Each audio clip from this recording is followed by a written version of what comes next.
जय श्री कृष्ण। क्या आप जानते हैं इस वर्ष 14 दिसंबर को गीता जयंती थी। गीता जयंती यानी कि श्रीमद् भगवत गीता जी की जयंती। यह दिन था मोक्षदा एकादशी का। मार्गशीर्ष माह की शुक्ल पक्ष की एकादशी मोक्षदा एकादशी के दिन कुरुक्षेत्र में स्वयं भगवान श्री कृष्ण ने अर्जुन को गीता के ज्ञान का उपदेश किया था। आइए गीता जी के बारे में कुछ और बातें सीखते हैं। गीता एकमात्र ग्रंथ है जिसे युद्ध क्षेत्र में कहा गया है। गीता एकमात्र ग्रंथ है जिसकी जयंती भी मनाई जाती है। गीता महाभारत ग्रंथ का एक भाग है। इसमें 18 अध्याय हैं और 700 श्लोक हैं। गीता से हमें जीवन जीने की कला सीखने को मिलती है।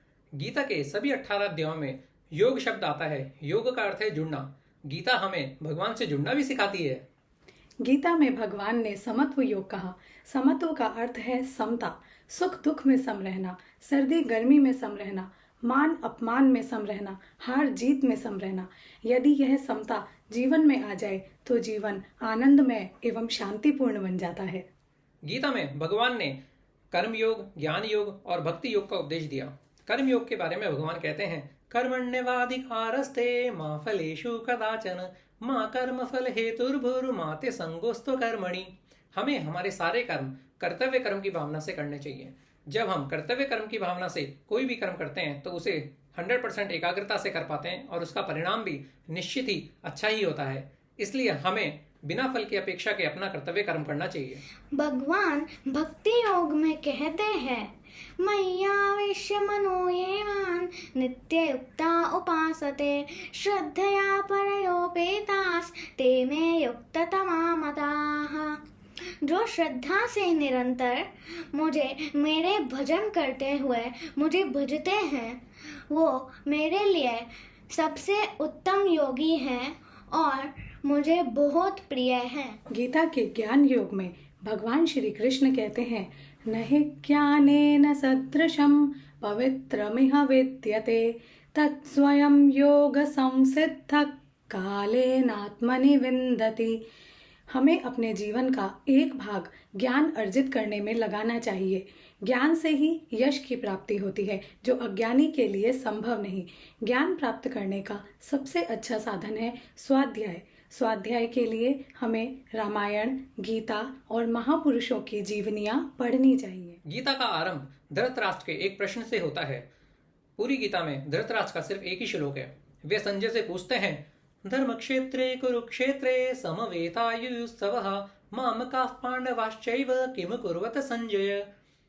धर्म क्षेत्र कुरुक्षेत्र में युद्ध की इच्छा से एकत्रित हुए मेरे और पांडु के पुत्रों ने क्या किया। गीता के पहले अध्याय के अंतिम श्लोक में संजय कहते हैं, संजय उवाच एवमुक्त्वार्जुनः संख्ये रतोपस्थ उपाविशत् विसृज्य सशरैः चापं शोकसंविघ्नमानसः।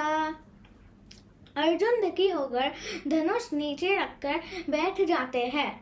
फिर वो भगवान से बोलते हैं कि मैं युद्ध नहीं करूंगा। पहले अध्याय में भगवान ने एक भी श्लोक नहीं कहा। सिर्फ अर्जुन बोलते रहे और भगवान उसकी मन की दुविधा को सुनते रहे।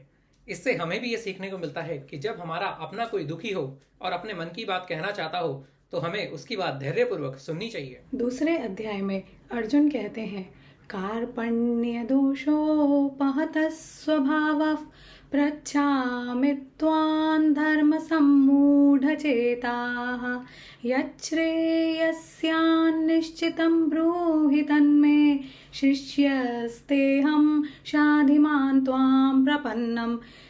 इसके बाद जब अर्जुन ने स्वयं को भगवान के समक्ष शिष्य रूप में प्रस्तुत कर दिया, उसके बाद भगवान श्री कृष्ण ने गीता का उपदेश दिया, जिसे सुनकर अर्जुन का मोहजनित अज्ञान नष्ट हो गया और गीता के अंतिम 18वें अध्याय के 73वें श्लोक में अर्जुन कहते हैं, नष्टो मोह स्मृतिर्लब्धा त्वत्प्रसादान्मयाच्युत स्थितोऽस्मि गतसन्देहः करिष्ये वचनं तव। गीता के अंतिम श्लोक में संजय ने कहा, यत्र योगेश्वर कृष्णो यत्र पार्थो धनुर्धरः तत्र श्रीर्विजयो भूते ध्रुवा नीतिर्मतिर्मम। जहाँ भगवान श्री कृष्ण है और जहाँ धनुर्धर अर्जुन है वहाँ विजय निश्चित है। एक ऐसा ज्ञान जिसे सुनकर अर्जुन का मोह और अज्ञान नष्ट हो गया, उसे अपने कर्तव्य का ज्ञान हो गया। ऐसा ज्ञान है गीता, स्वयं योगेश्वर श्री कृष्ण के मुख से गाया हुआ गीत। आइए हम सब भी प्रतिदिन गीता जी को पढ़े, इसे जाने और जीवन में अपनाने का प्रयास करें। जय श्री कृष्णा।